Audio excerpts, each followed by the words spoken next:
Are you ready to go back to the island?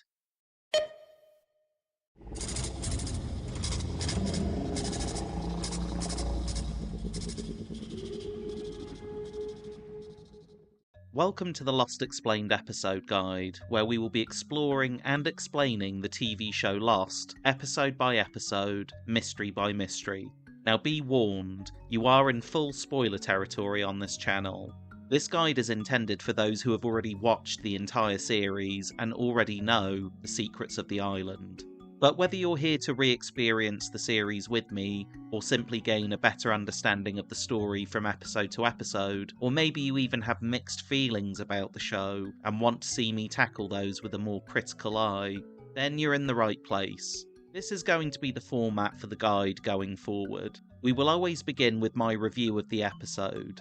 Then we'll move on to tackling the mysteries, and putting to the test whether or not Lost really answered the questions it got us to ask.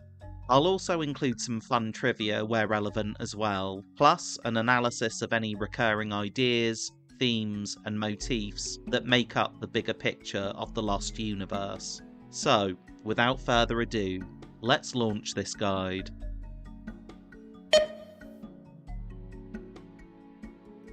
A lot of fans rate the pilot episode of Lost as one of the show's best. While it's certainly one of the best season openers, it's not a particular favourite episode of mine overall. I do think it's a very well balanced introduction to the concept, the various dilemmas and the mysteries, and it juggles the large ensemble of characters very well indeed. You get the flavour of everyone, even though certain supporting characters don't have much to do. The pilot wisely uses Jack Shephard as the focal point for the first half of the pilot. It gives us some grounding in a sea of new faces, and Matthew Fox demonstrates that he can certainly carry the dramatic weight of a big series on his shoulders, even though the character of Jack has an air of generic, good-looking leading man about him here. He doesn't really get a chance to show any of the edge that he displays in later seasons, but it's early days. I find it quite remarkable how young Evangeline Lilly looks in her scenes. It's hard to believe that this was one of her first ever acting gigs. Considering she is a co-lead alongside Fox, she does a pretty good job, although I think it takes Lilly another few episodes to really get the measure of Kate's duality. Jack, Kate and Charlie were positioned together as the main trio. Dominic Monaghan was hot off The Lord of the Rings and became a huge selling point for the show. His character goes through a lot of ups and downs as the show goes on, but he gets off to a strong start, playing Charlie with the right amount of jitteriness and quirk, without being annoying. Yet. I'm a bloody rock god! Some of the performances are a little shaky as the cast try to find their bearings with the characters. Jorge Garcia is positioned almost immediately as the comic relief of the series, as well as being the audience surrogate. Although I do have a bit of a hot take on Hugo.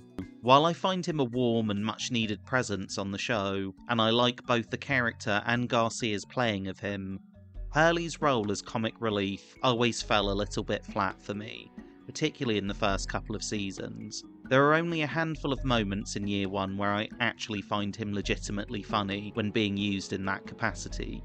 A lot of the moments where the writers use the character to bring levity to situations can come across as a tad cringy, and trying too hard to bring humour to situations that would otherwise be totally dramatic. For my money, characters like Sawyer, then later Miles, were much better suited to delivering one-liners and wry observations. And for the first half of season 1, Hurley is used almost exclusively as the punchline to any given scene, and I think his character suffers for it. It's perhaps why the writers couldn't figure out a backstory for him until much deeper into the season, because frankly, there isn't much going on with Hugo Reyes in these early episodes. He's mostly just a caricature. It's not until he's fleshed out a little bit more that Garcia can really demonstrate his range as an actor, which we see happen a lot more in year 2. I'm sorry I forgot the blankets. I'd like to caveat this by saying this has nothing to do with Garcia's playing of the character. He's doing what he can here, with something that begins as a fairly one-dimensional character. Ironically, as things get worse for Hurley on the show, his characterization improves immensely, and his storylines get better as the show goes on. Naveen Andrews' accent is noticeably more pronounced in the pilot. What's your name? Me? Charlie. Charlie. We need help with the fire. No one will see it if it isn't big. Okay, I'm on it. What's your name? Said. Said, I'm on it, Said. By the time Tabula Rasa comes around, he's toned down the accent and is speaking more like the Saeed we know. It's worth noting here that back in 2004, having an Iraqi Muslim as the main character was actually a really big deal. For those too young to remember, the long war in Iraq had only really just heated up, and 9/11 was still in recent memory. It can be easy to forget just how much of a revolutionary act it was to have a fully dimensional, often heroic portrayal of a Middle Eastern character on mainstream American television. In the past few years, much has been made of the initial portrayals of Korean couple Jin and Sun in the early days of the series. They have what can best be described as a fairly conservative relationship, with the husband being controlling and abusive, and the wife a submissive wallflower, and this has been accused of playing into certain cultural stereotypes. However, as soon as their backstory rolls around in a few episodes' time, in House of the Rising Sun, such stereotypes were almost immediately turned on their heads, and we realise that their roles have nothing to do with the culture they come from, and are more to do with how corrosive their marriage became due to secrets and lies, and the resentment such things bred. Looking at them as a complete piece, both Sun and Jin have quite remarkable arcs. When we meet them, Sun is totally insular and reticent, and Jin is tantamount to an overprotective territorial bully who treats his wife like property. Much like Sawyer, Jin is portrayed as an antagonistic figure. But in the lead up to their final days on the island in later seasons, Sun has become decisive and driven, never afraid to speak her mind or challenge the men around her, whereas Jin has become a compassionate soul. Well, I say they've become these things, but the truth is they have simply returned to the people they were when they first met. I suppose it's less that they have character arcs, and more that they come full circle.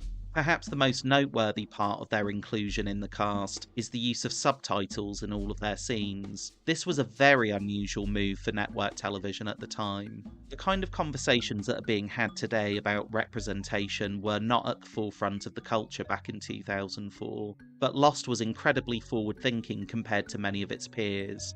As we move through the series, we are going to explore some of the criticisms of these elements as viewed through a contemporary lens. However, I will not be measuring the show by today's ever-changing standards and definitions. The point is that Lost was very progressive and very diverse in its portrayals for the era it was made in. Much like Star Trek, the show was ahead of the curve on representation. So I will be judging it based on that metric and not by the issues that people apply retroactively to old fiction. Critics tend to look back on some of these stories and characters and pick them apart for being too rudimentary or too stereotyped, sometimes even offensive, without understanding that they were stepping stones to where we are today. But progress doesn't happen overnight. It took time and change, and certain films and TV shows were highly significant in that evolution, and Lost is definitely one of them. That isn't to say it is without any issues in terms of characterization, or that I don't plan to engage critically with that side of things. As we go through the series, we will hit upon several characters who definitely suffered as a result of either being mishandled, sidelined too much, or written out entirely. Now, elsewhere, we have Josh Holloway's Sawyer, who has somewhat of an uneven accent throughout the pilot. Apparently, Holloway tried to hide his accent until director J.J. Abrams insisted that he use it. His hair is also noticeably shorter here than it will be in the third episode, Tabula Rasa. Sawyer is set up as the chief antagonist of the group, almost from the moment he first speaks. Think of this redneck! You want some more, me boy? Tell everyone what you told me! Tell them that I crashed the plane, go on! Tell them I made the plane crash! Buddy! What is going on? But behind that mean mouth of his is the slightest hint of charm and cheekiness, and the writers lean into this going forward. Sawyer is the redneck stereotype unpacked and deconstructed, then put back together again in reconstructed form. Who would think from his first appearance on the show that this character would become both a romantic lead and a competent, respected leader of the group in his own right? In fact, many fans cite Sawyer as having one of the best and most complete character arcs of the entire series. The characters who are served the least by the pilot are the youngsters. Boone, Shannon, and Claire. Ian Somerhalder and Maggie Grace are used mostly for comic relief in the early episodes. Shannon is the spoiled rich brat, and is perhaps the biggest fish out of water amongst the survivors, while Boone is a foil for everyone around him. It will be a while before their characters come into their own and feel like participants in the drama rather than on the sidelines. In my opinion, they are easily the least interesting characters, dramatically speaking, in the pilot. But they're not to be outdone, because Emily de Ravin as Claire certainly has the least to do overall, and she is perhaps the worst served character out of the whole cast as the seasons progress. Her whole existence revolves around her pregnancy and baby, and while that is understandable considering her circumstances, she seldom ever gets to have any story that diverges from that one characteristic and motivation. In the pilot, her character starts as she means to go on.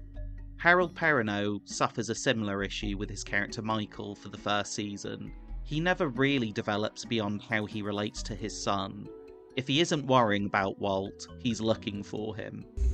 Walt! Walt! That said, I like the Michael and Walt's dynamic very much. You really feel Michael's frustration with his son, but because of the precocious way that Malcolm David Kelly plays Walt, you never find Walt to be an annoying kid character. You actually can understand both of them, especially once we get to know their backstories more. The pilot sets up an interesting dilemma of how an estranged father is going to raise his boy in these crazy conditions. It's actually quite sad rewatching the show knowing how they both end up and where their stories take them. This show is not short of its tragic arcs. And then there is Terry O'Quinn, who is great even when he has no lines.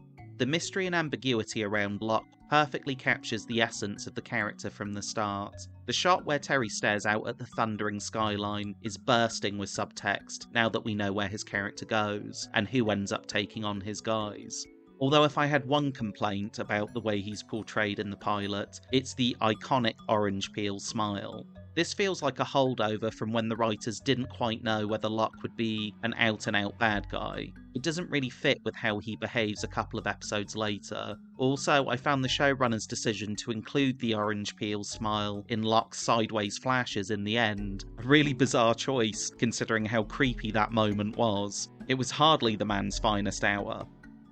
The production is the real hero of this opening salvo.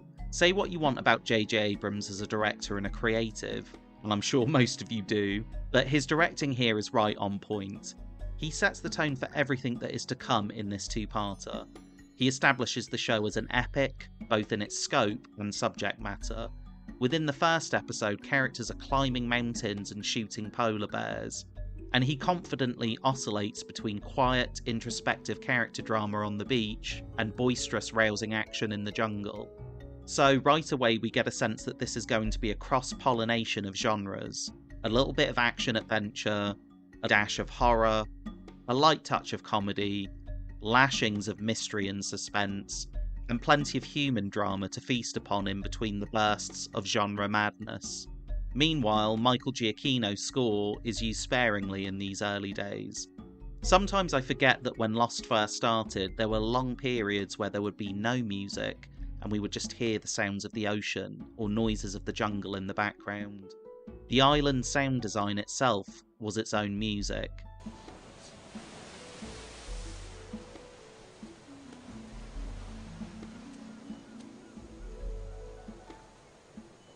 It's only as the series moved further inland and away from a simple survival drama that Giacchino's music became a more prominent star. Overall, I enjoyed the pilot episode as it packs in so much detail and setup for both the characters and an emerging plot, although the first season of Lost isn't overly concerned with plot in general. It's almost entirely driven by character conflict and survival dilemmas.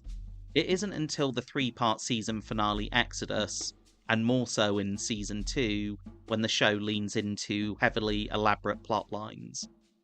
For all of its grandeur and scope and large cast of characters, there is ultimately something simple, almost quaint, about how the show starts. Even though the situation for our characters is both dire and urgent, the pilot is very deliberately paced, and the first half of Season 1 will follow this format very closely until a certain passenger manifest revelation turns the table over. I always assumed that the creative goal behind this pacing was a way of reflecting the post-traumatic stress that everyone was working through. They are in shock for a good portion of these first few episodes, and rightly so. As with all pilots, the show has yet to find its true groove. Everything is still in its infancy. Actors are finding their rhythms, the show is finding its voice, the magic is bubbling away underneath the surface, but it won't be properly unleashed until episode 4 Walkabout. For me, this is one of the most compelling and original pilot episodes ever produced for television. It's a strong start to a series that rewrote the book on how to do TV pilots and would go on to rewrite the book on how to make a great TV show. Terrific.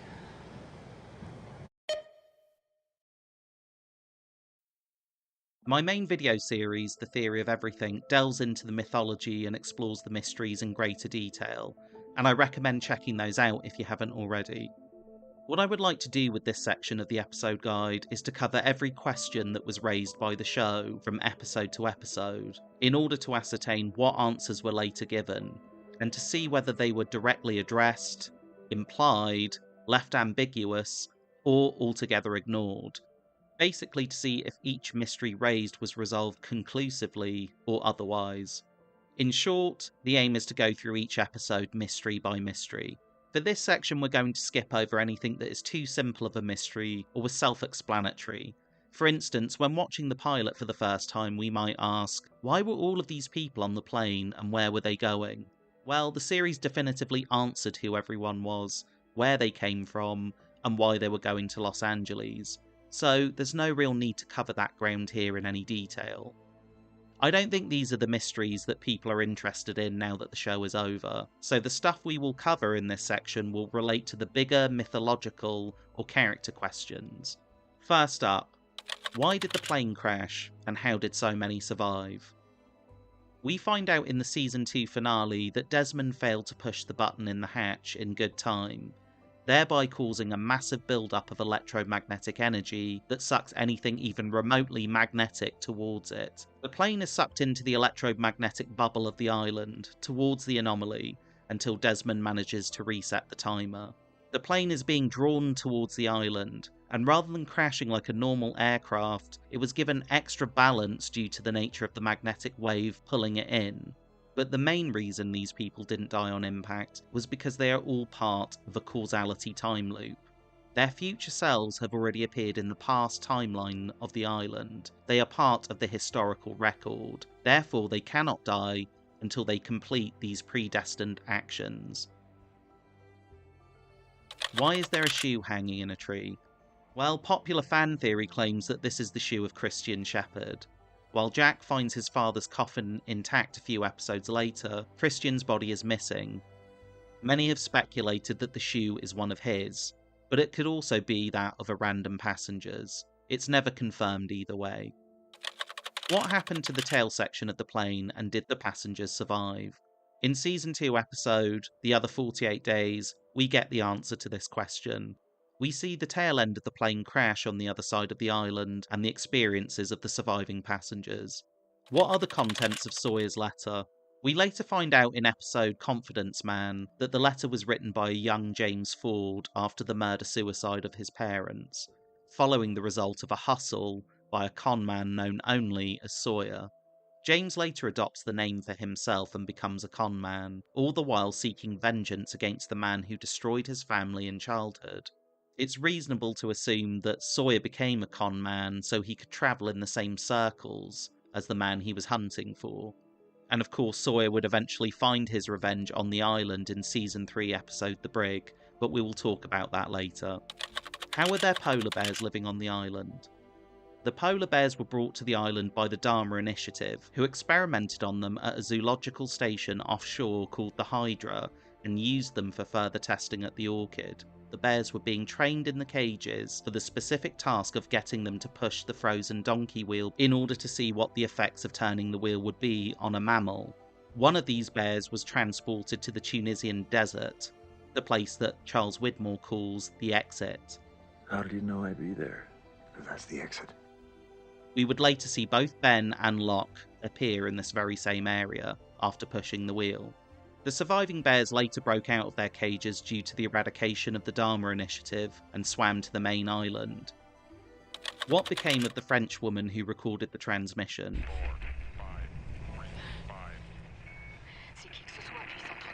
I'm alone now. On the island alone. Please, someone come. In Season 1 episode Solitary, we meet Danielle Rousseau, who has been surviving alone for 16 years in the jungle. She makes many claims about her time on the island. As we see in Season 5 episodes The Little Prince and This Place's Death, their ship slammed into rocks and they got on a life raft, eventually washing up on the beach. After picking up the numbers broadcast from the Dharma radio tower, the team venture off into the jungle to trace the origin of the broadcast. It is here that they were attacked by the smoke monster. 2 team members were killed, while the remaining members appeared to be overcome by sickness shortly after. Aggression, paranoia, delirium, and murder eventually tear the team apart. What is the monster in the jungle? We're not going to dive too deeply into the lore, because we're only on episode 1, and there is going to be plenty of time to discuss the smoke monster as we go forward, but I do want to cover the fundamental cliff notes up top. The monster appears in the form of black smoke. This smoke is the disembodied consciousness of a human being that we will come to know as the Man in Black, who was thrown into the heart of the island 2,000 years ago by his twin brother Jacob. Inside that cave is the Source, an elemental energy that effectively keeps the balance of our existence intact, helping to create a separation between the realm of the living and the realm of the dead.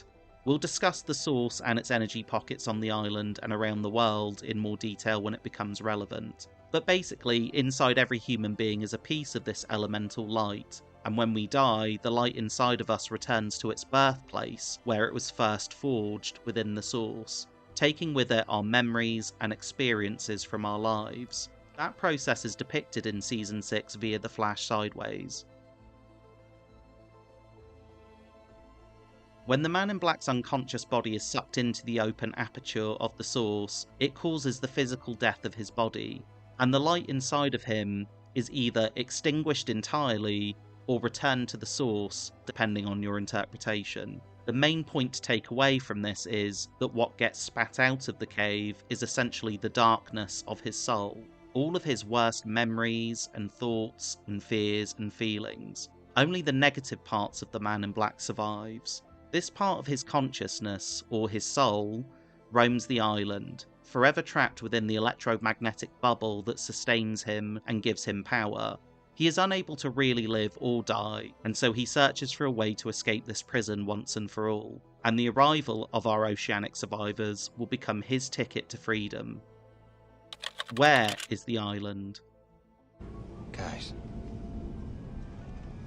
where are we?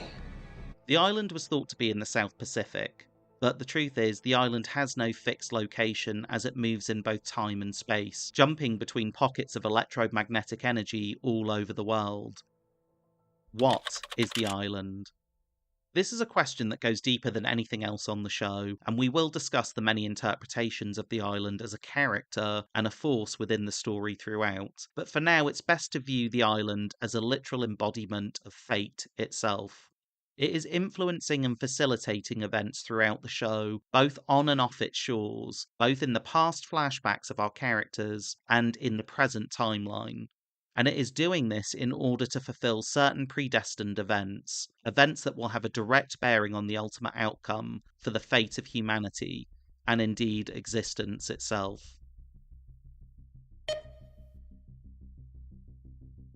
This section will be a regular feature of the guide as we detail all of the recurring themes and motifs from across the show, as well as their variations, breaking down their significance within the story itself. The episode famously begins with a close-up of Jack's eye opening. This shot is mirrored at the very end of the series when Jack dies in the same place in which he first arrived. On the one hand, this symmetry is a way to show the story coming full circle. On a deeper, more thematic level, you could view it as another indication that everything that happened in the show was part of a predestined grand plan. Jack woke up in the spot right where he would end up dying 3 years later. It was all meant to be. Jack uses CPR to resuscitate Rose, and this won't be the last time we see Jack save someone's life in this way. Throughout the show, Jack demonstrates that he has a knack for saving lives, even after they appear to have already been lost. Charlie, Desmond, Saeed. You might say that Jack's skills go beyond the medical. When Jacob touches people, it activates something within them. The light inside the person becomes like a magnet, drawing them back to the island. Perhaps his touch also activated something else within Jack, the power to heal, and possibly even a latent psychic sensitivity, much like Walt and Hurley display. What? If you're trying to talk to me, I can't hear you.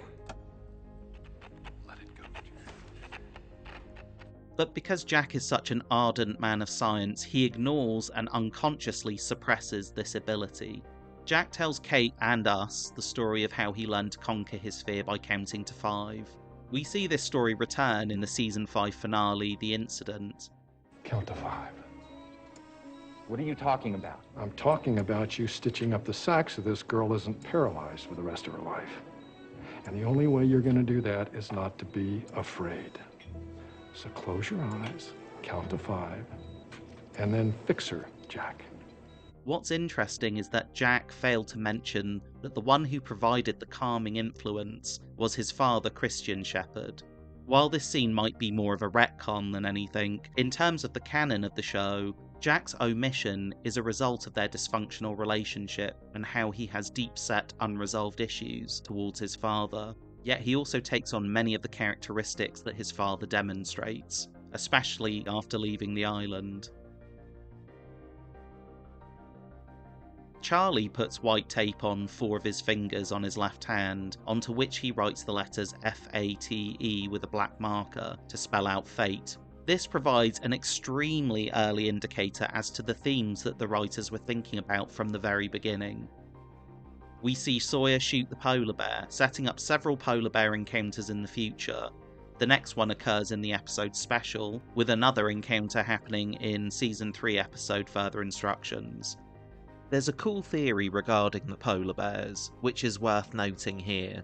Some people believe that when Sawyer killed the polar bear in the pilot, that was actually the death of the very last living bear on the island, and every appearance of a polar bear thereafter is in fact the Man in Black.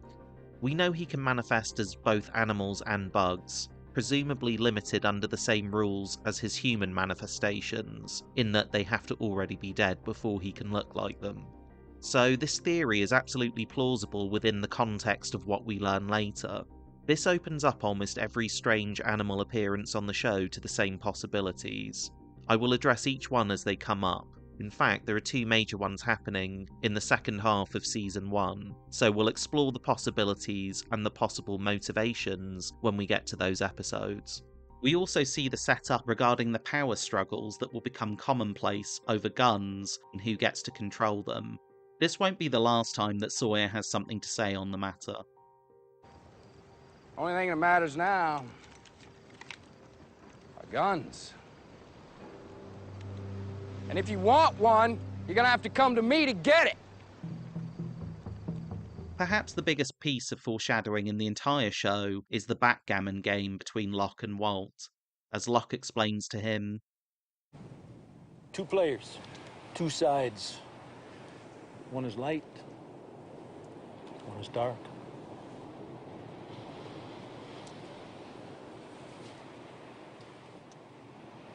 the writers claim that they always knew that this scene would have some significance to the mythology and the themes of the show, even though at this point they had not conceived of Jacob and the Man in Black. But the symbology of black and white, light and dark, good and evil, and a game being waged between 2 sides representing those concepts was baked into the early DNA of the series.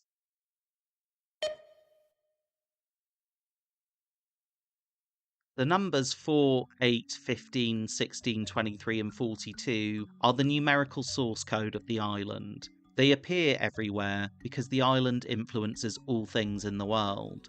The numbers are the mathematical equation that represent fate and predestination. They are essentially proof of the god in the machine. This will be a recurring segment because it's fun trying to identify how many times we see these bad boys pop up. I plan to highlight their usage in each episode guide, where applicable. We get significant numbers coming up very early on. Now, the numbers were retroactively designed later on in the season to match up with a lot of numbers already mentioned. So, ironically, at this early stage in the series, any mention of the numbers is merely coincidental. It becomes more intentional once we get into the second half of Season 1. As we all know, the flight number of the plane is Oceanic 815. Other numbers that come up include Jack, Rose and Bernard sitting in row 23 on the plane. We later find out that Jack's candidate number is also 23.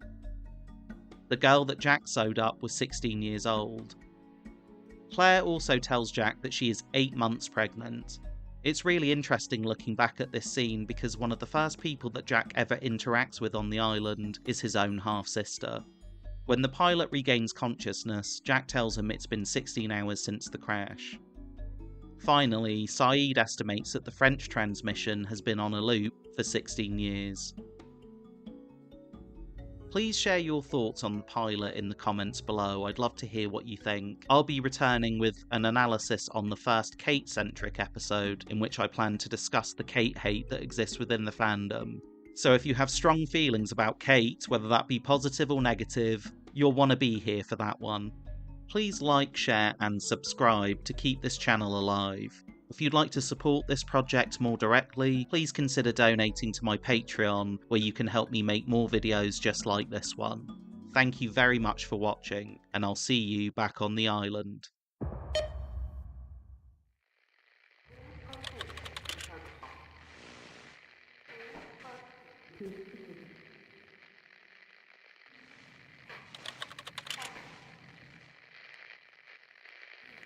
Mm-hmm.